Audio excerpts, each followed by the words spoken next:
Shall we start it up? Okay.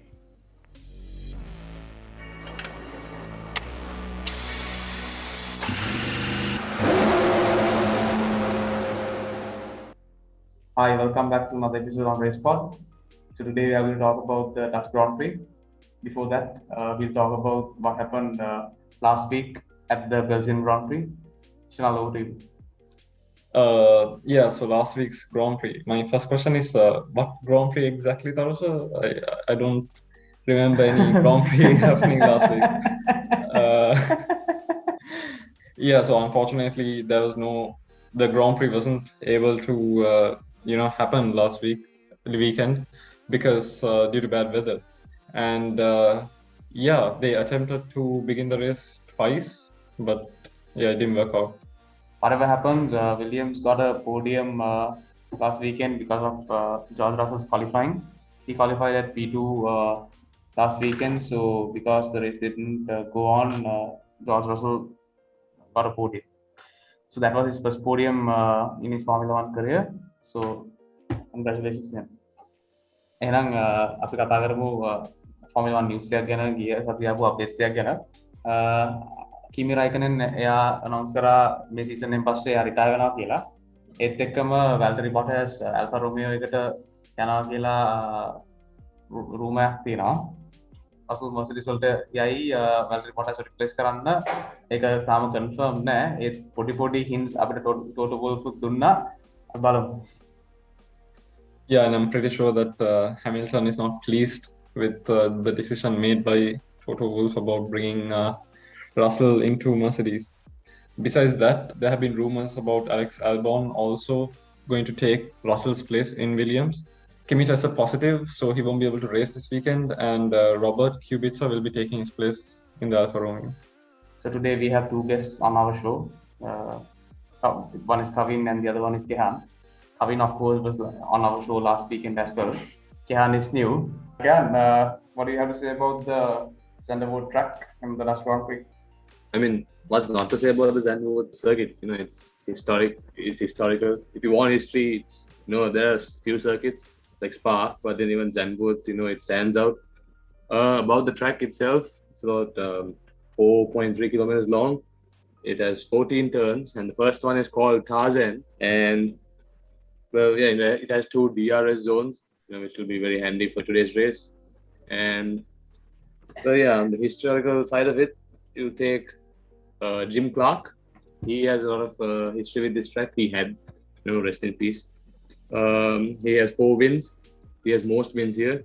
And as constructors, Ferrari has the most wins with 8 wins. And also Jim Clark made his debut here. And then you can take the 1975 Dutch Grand Prix, where James Hunt, winner of the 1976 Grand Prix, if I'm not mistaken, won in his Hesketh. And then there was the very first winner, you could say, is in 1952, was Alberto Ascari, also with Ferrari. And we've not had a race here since 1985, and that was also historic with Niki Lauda. He had his last and 25th and last win with McLaren, and I mean on the podium it was 1, 2, 3 goes in Niki Lauda, Alain Prost, his teammate in McLaren, and also the very great Ayrton Senna. That's about it for Zandvoort. And or if you want to talk about the track layout, there's it has gone through so many ownerships. After 1985, the original company, they went bankrupt, and then they didn't use the track, but they've used it for Formula 3, Formula 3 championships, and also the newest addition on this is the banking. They have a crazy bank here, which is banked at about 18 degrees, and it goes straight into the pit straight. So we probably will see a lot of overtaking there. It's good racing to come. Thank you very much, Kehan, for sharing your knowledge with us about this weekend's track. And now we have Kavin to tell us a little bit about what happened during the practice session. Yes, in free practice 1, Seb had issues with his MG UK unit, where he became fireman Seb to douse the flames. Unfortunately, his Aston Martin was electrically live, so the session was red flagged for 37 minutes. Once the session started going with 6 minutes on the clock, Lewis set the fastest time, followed by Max and Carlos. Due to the limited track space, we saw a three-way battle between Bottas, Gasly, and Schumacher at the end of the pit lane. And we also saw Ocon almost pushing Norris, where he had made a mistake, thinking Perez was on the outlap. In free practice 2, we saw 2 more red flags where Lewis lost power within the first 20 minutes of his practice. I believe the issue was loss of oil pressure. And the second red flag was followed by Mazepin, of course, Mazepin. And the fastest time was set by the 2 Ferraris, where Charles took the lead, followed by Carlos Sainz. And third in Esteban's Alpine. In free practice 3, we saw Carlos Sainz crash at turn 3, and once again the session was red flag. After the red flag, we saw Seb almost lose control, and with 30 minutes remaining on the clock, Max started his lap with setting the fastest time, purple sectors all around, and the session was ended with Max being the fastest, followed by Bottas and Hamilton. Okay, now on to qualifying. Let's talk about qualifying. Yeah, during Q1, unfortunately, Perez couldn't make it in time in order to put in a good lap. So he was stuck with a lap that he had done previously, and which didn't have a good time, a time that was good enough to not be in the bottom 5. So yeah, he was kicked out during Q1 straight away. Besides that, while Vettel was doing a pretty good lap, Mazepin decided to cut him off. And so because of that, his lap 2 was spoiled because it was towards the end of Q1. And Vettel also ended up getting kicked out in Q1. Yes, Sebastian Vettel, 4-time world champion, going to test his brakes on the midst of the Haas. If Mazepin wasn't enough, then you got Schumacher as well. So, all jokes aside, it's good that they didn't come to a collision, but it would have been yet another red flag. It would have been crazy. And then on to Q2, which was also talked by Max Verstappen. But that too was ended shortly because not one but both Williams had a shunt. And Nicholas Latifi came out worse than Russell because Russell was able to nurse the car back into the pit. But then Latifi,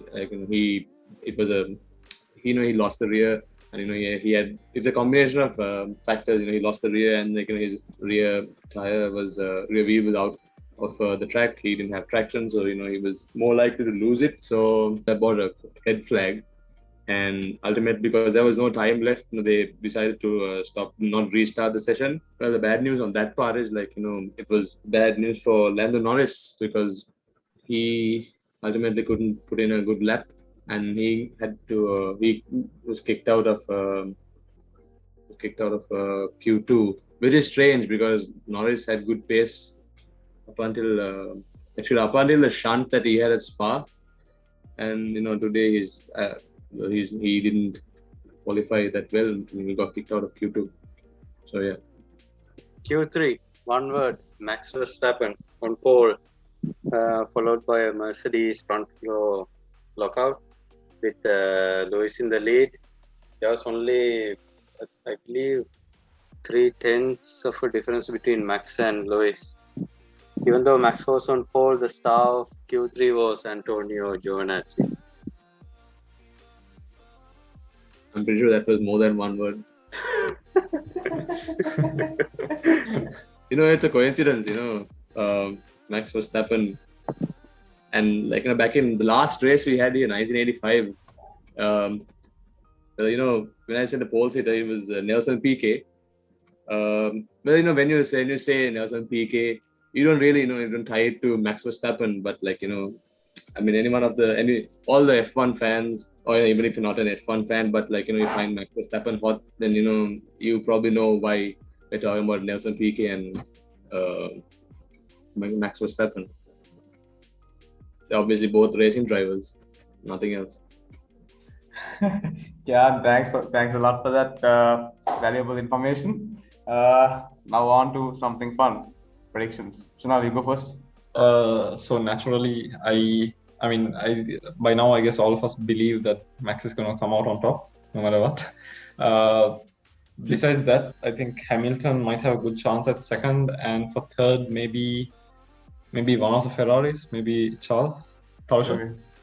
Yeah, so I think that Max will win, definitely, hopefully. I don't want to jinx it. Hamilton will come second. There's a chance that Charles Leclerc might come third, but then it could also be Pierre Gasly. But then I don't think there's a chance for us. Yeah, what do you think? Well, I'm leaning towards Max Verstappen. But if I was to give a straight out prediction, I'd say it's Max who wins the Grand Prix and probably takes the lead from. I think he takes the lead from Lewis Hamilton, if I'm not mistaken. Anyway, the prediction will be Max Verstappen, Lewis Hamilton, and on the third one, I'm skeptical whether it will be. Maybe it's like a three-way thing. It could be Bottas, Gasly, and Charles Leclerc. But I'll go for Charles Leclerc. So my one would be Max, Lewis, and Charles. Kavin? Yeah, it's pretty hard for me to decide because going into turn one, there isn't much space. So I would like to say Max, but in case of a contact, it would be hard to say. But then again, I'm gonna say it's gonna be Max if all goes well with the strategies and all. With Lewis in second, and I'm gonna bet on Fernando. I'm gonna not nice. beat, but we might see some good overtaking skills. Might I add, Lewis is starting P2, and the first corner. I mean, it's not a very big thing, but the first corner is right-handed. So Lewis has a slight advantage in any case if Max Verstappen, if Max loses or if he doesn't launch properly, if he goes into an entry little late, I think Lewis might have a chance of taking the lead. Because the first corner is a very ambitious corner. People try a lot of things on that. So yeah, it's gonna be one hell of a Grand Prix. Yeah, I've been thinking about that too. Maybe who knows? We might see a Silverstone event back to back with Max. Yes, God forbid Silverstone, but yeah, God forbid Silverstone. But I think if you remember France this year, Max lost it in the first corner, and he had a lot of trouble. He had a lot of trouble getting back to place, but it was ultimately it was Merck's tire strategy, which didn't prove to be that good. So I mean, Max had that opportunity and he caught up to Lewis and he overtook him. So the last few laps. Yeah. Yes, on the last two laps, he just came back. He had fresh rubber. Lewis's tires, it was not doing his job. So yeah, it's such a it's crazy. This boils down to this. So yeah, again, some cool racing to happen. One thing for sure, we are going to see a lot of red flags. That's for sure. But I hope not. Yeah, let's all hope that doesn't happen. Because I think there have been more than enough red flags for this weekend. And this weekend, yes, exactly. This weekend there's been so many. Yes, forget the season. This is the best. This is the most red flags we've probably had in a weekend. This year is it's totally different for F1. And it's very competitive. It's hella competitive. Yes, that's right. Oh yeah. Subscribe කරලා නැත්නම් දැම්ම subscribe කරන්න, like කරන්න, share කරන්න, notification bell එකත් ඔබන්න. එතකොට අපි upload කරපු ගමන් ඔයගලන්ට notification නැගේවි. Thank you. Seriously, please do subscribe and like and share and all that. Yeah, you should do it. It's free. It doesn't cost money. Exactly. Bro. Exactly. Anyway, thanks a lot for watching. Huge thanks to Kehan and Kavin for joining us for this episode, and huge thanks to Sakila for providing us with the amazing gameplay. Stay safe, and we'll see you in the next video. This is Racepod by Ntronic Automotive.